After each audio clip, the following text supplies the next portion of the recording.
It is time to shift to a wartime mindset and turbocharge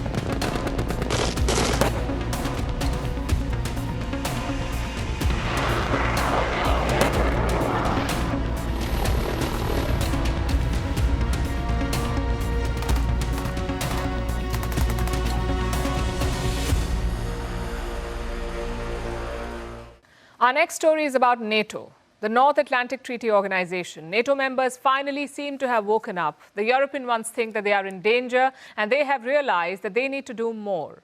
They are planning to increase their defense spending to 3% of their GDP, and this is a huge win for the United States, especially for Donald Trump.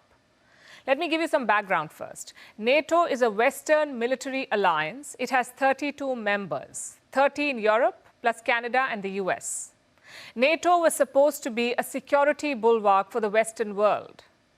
But in recent years, it changed. It became an excuse, a way for Europe to shirk its defensive duties and leave security to Big Brother America. That's how it's been since the 1990s, at least. But things finally seem to be changing because of two major factors. One is Russia's invasion of Ukraine, and the second is the return of Donald Trump.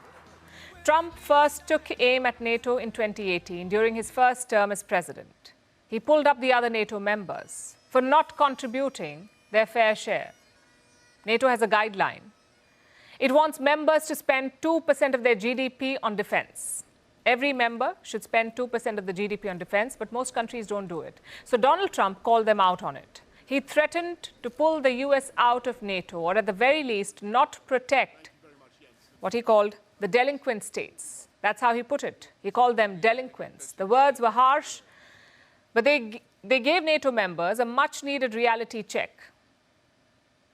Most of them started to increase their defense spending, but it was happening slowly. Then in 2022, Russia invaded Ukraine, and that's when real progress took place. Europe was shaken. So it started to invest in its defenses. European NATO members increased spending by $100 billion. This is over the last 2 years. And things became even more urgent this year after Donald Trump won the US presidential election.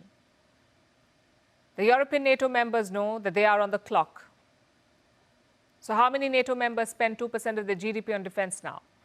Until 2018, just 6 of them did. But this year, the number has gone up to 23. It is major progress. But is it enough? NATO chief Mark Rutte does not think so.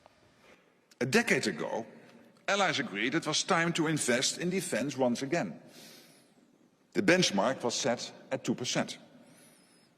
By 2023, NATO allies agreed to invest at least 2%. At least.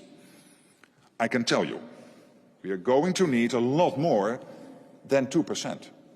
NATO is now calling for even more defense spending. 2% is not enough. They want to increase it to 2.5% in the short term and 3% by 2030.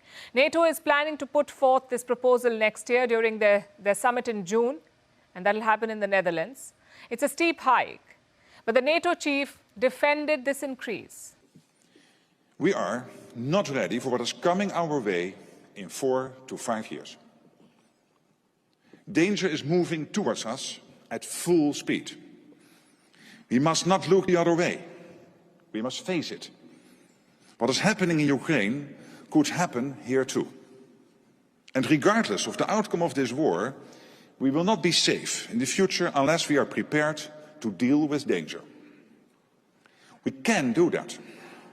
We can prevent the next big war on NATO territory and preserve our way of life.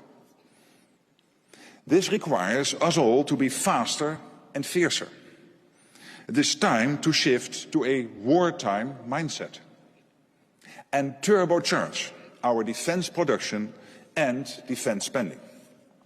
He's talking about preventing the next war and preserving the Western way of life. That may sound nice, but it won't be easy. Spending 3% of the GDP on defense is not that simple. Western governments are not exactly rolling in cash right now. It's the opposite, in fact. Look at Germany and France. Budgetary issues just took down governments in both these countries. Things aren't great in Britain either. Their chancellor recently issued a warning. She said that increasing the defence budget would mean cuts elsewhere, possibly leading to austerity measures. And the UK is one of the better NATO contributors. It has consistently met the 2% threshold. This year, it hit 2.3%. And even they are saying that it's tough to go beyond this. Only 5 NATO members currently spend 3% or more of their GDP on defence. Poland comes on top, Estonia, then the US, which comes in the 3rd place. Then there's Latvia and Greece. That's it. These are the countries that spend 3% or more on defence. Everyone else is behind. So they will feel the pinch if NATO decides to go for the 3% target.